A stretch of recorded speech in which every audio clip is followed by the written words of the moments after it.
بسم اللہ الرحمن الرحیم نحمدہ ونصلی علی رسولہ الکریم اما بعد۔ باجماعت نماز کے فضائل۔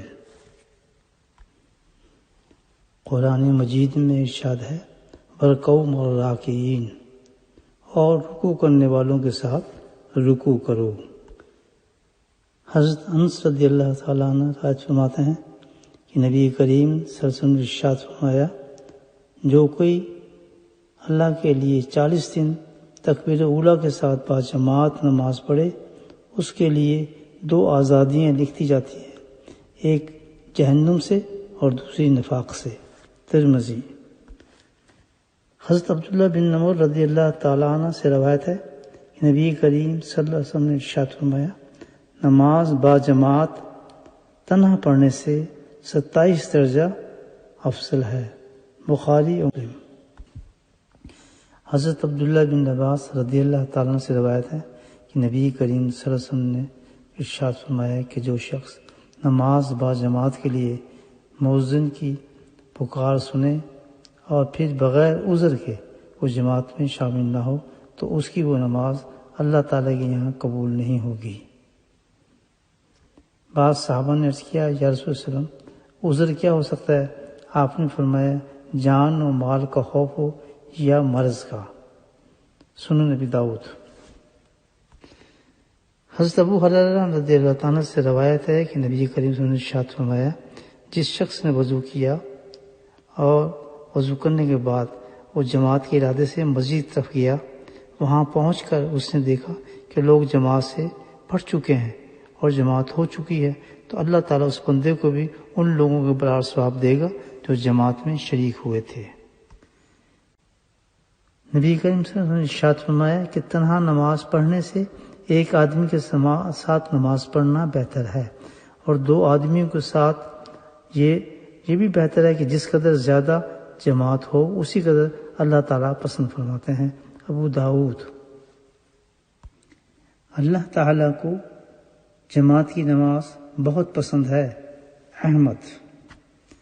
جس نے عشاء کی نماز جماعت سے ادا کی تو اس کو نصف شب کی قیام کا ثواب ملتا ہے، اور جس نے عشاء اور صبح کی دونوں نمازیں جماعت کے ساتھ ادا کی تو اس کو تمام رات کی عبادت کا ثواب عطا کیا جاتا ہے۔ مسلم، ابو داؤد۔ پہلی صف پر اللہ اور اس کے فرشتے درود بھیجتے ہیں۔ احمد۔ نماز کی صفوف کا برابر کرنا نماز پورا کرنا ہے۔ بخاری و مسلم۔ جس نے نماز کی صفوں کو ملایا اللہ تعالیٰ اس کو ملائے گا۔ ابو داؤد۔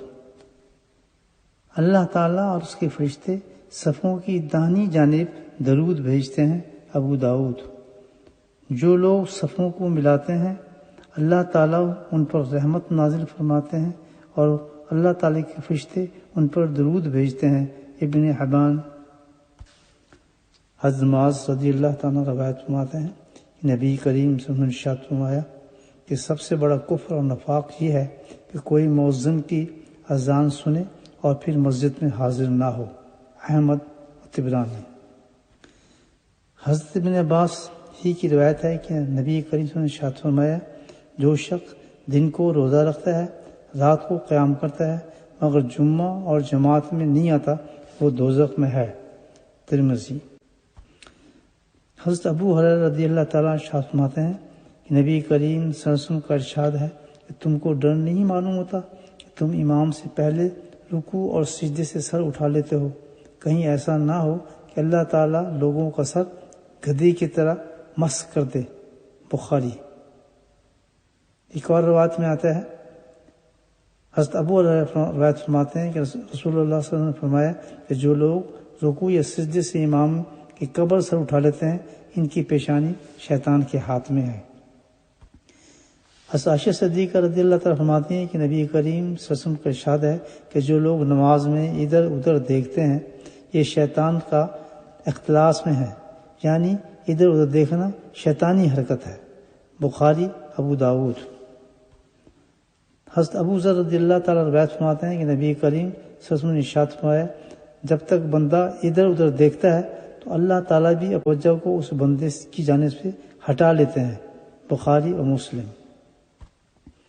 حضرت عبداللہ بن مسعود رضی اللہ تعالیٰ عنہ ارشاد فرماتے ہیں کہ نبی پاک صلی اللہ علیہ وسلم نے یہ ارشاد فرمایا کہ جو شخص مسجد کی طرف جائے تو ہر قدم پر ایک ایک نیکی لکھی جائے گی، ایک ایک خطا معاف ہوگی، اور اگر ایسا ہے کہ کوئی کھلم کھلا جماعت کو ترک کرتا ہو تو یہ منافق ہے۔ ایک حدیث میں ارشاد ہے کہ منافقین پر عشاء اور صبح کی نماز بہت بھاری ہے۔ اگر ان کو یہ معلوم ہو جاتا کہ جماعت میں کتنا ثواب ہے تو زمین پر گھسٹ کر جاتے اور جماعت کے ساتھ نماز پڑھتے۔ حضرت سہل رضی اللہ تعالیٰ عنہ فرماتے ہیں کہ نبی کریم صلی اللہ علیہ وسلم نے ارشاد فرمایا کہ جو لوگ اندھیرے میں مسجدوں میں باکثرت جاتے ہیں ان کو قیامت کے دن پورے نور کی خوشخبری سنا دیں۔ حضرت ابو ہریرہ رضی اللہ تعالیٰ فرماتے ہیں کہ جو شخص اذان کی آواز سنے اور جماعت میں حاضر نہ ہو اس کے کان پگھلے ہوئے سیسے سے بھر دیے جائیں گے۔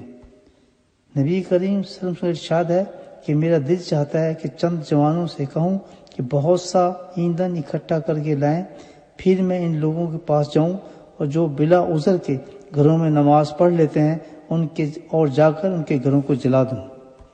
نبی کریم صلی اللہ علیہ وسلم کا ارشاد ہے کہ جس گاؤں یا جنگل میں 3 آدمی ہوں اور وہاں با جماعت نماز نہ ہوتی ہو تو ان پر شیطان مسلط ہو جاتا ہے۔ خواتین کے لیے گھروں میں نماز پڑھنا افضل ہے۔ عبداللہ بن مسعود رضی اللہ تعالیٰ روایت فرماتے ہیں کہ نبی کریم صلی اللہ علیہ وسلم نے ارشاد فرمایا عورت کا دالان میں نماز پڑھنا صحن میں پڑھنے سے بہتر ہے اور کوٹھری میں پڑھنا دالان سے پڑھنے سے بہتر ہے۔ ابو داؤد۔